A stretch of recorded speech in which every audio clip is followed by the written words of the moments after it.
पावसाळा सुरू झाला की अनेक प्रकारच्या रानभाज्या ह्या यायला लागतात. तर जेव्हा मी गावी होती तेव्हा हा टाकला मला मिळाला. ह्याला टायकिळा किंवा टाकळा अशा अनेक प्रकारच्या वेगवेगळ्या प्रोनाऊन्सिएशनने प्रोनाऊन्स केलं जातं. तर इथे मी हा टाकळा घेऊन आली आहे.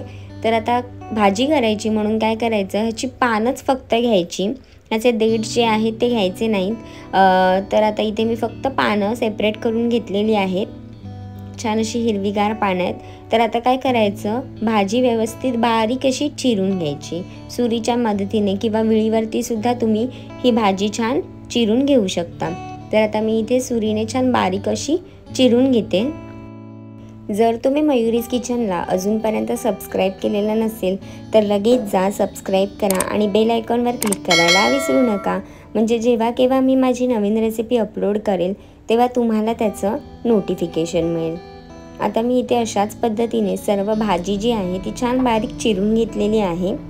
आता काय करायचं आहे, एका टोपामध्ये पाणी घ्यायचं, भाजी बुडेल एवढं पाणी घ्यायचं आणि भाजी त्याच्यामध्ये घालायची.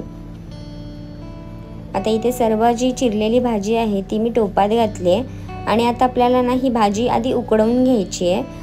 जर तुमचा टाकळा जो असेल तो कोवळा असेल, म्हणजे अगदीच लहान लहान पानं अगदी कोवळी असतील तर न उकडता केली तरीसुद्धा चालतील. आता मी आणलेली जी होती ती पानं कशी मोठी मोठी होती, कोवळाच होता पण तरीही मी उकडवूनच करते. तुम्ही अगदी कोवळा टाकळा असेल तर उकडवण्याची ही जी प्रोसेस आहे ती स्किप केलात तरीसुद्धा चालेल. आता मी इथे भाजी जी आहे ती 10 ते 15 मिनिटांसाठी उकडवून घेते, म्हणजे ह्याच्यातला तुरटपणा वगैरे असेल तो सुद्धा निघून जाईल, पाण्याचा रंगसुद्धा बदलतो अगदी. तर आता इथे मी भाजी जी आहे ती छान 10 ते 15 मिनिटांसाठी उकडल्यानंतर एक चाळण घेतली आणि त्यावर गाळून घेतली. थंड झाल्याच्या नंतर पाणी आहे ते भाजीमधून पूर्णपणे काढून घ्यायचं. मी छान पिळवून घेते आहे भाजी, अशी थोडी थोडी करून छान भाजी पिळवून घ्यायची, म्हणजे ह्याच्यातलं जे तुरट पाणी आहे ते सर्व निघून जाईल.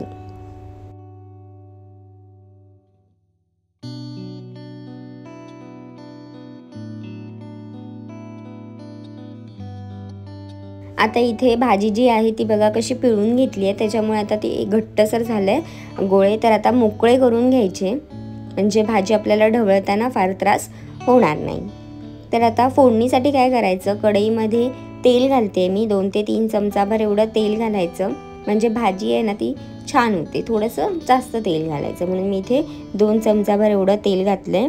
त्याच्यामध्ये काय करायचं आहे, लसूण घालायचं. लसूणीने खूप सुंदर चव येते. तर मी इथे 3 ते 4 पाकळ्या ठेचून घेतलेल्या आहेत. त्यानंतर 2 हिरव्या मिरच्या बारीक चिरून घ्यायच्या. इथे मिरची न घालता तुम्ही लाल तिखटचा वापर केला तरीसुद्धा चालेल.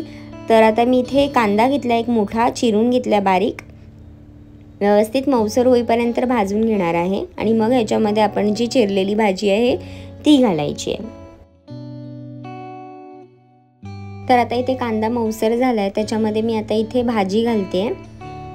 जी मोकळी मोकळी करून घेतलेली भाजी आहे ना ती इथे घालायची आहे आणि व्यवस्थित अशी मिक्स करून घ्यायची.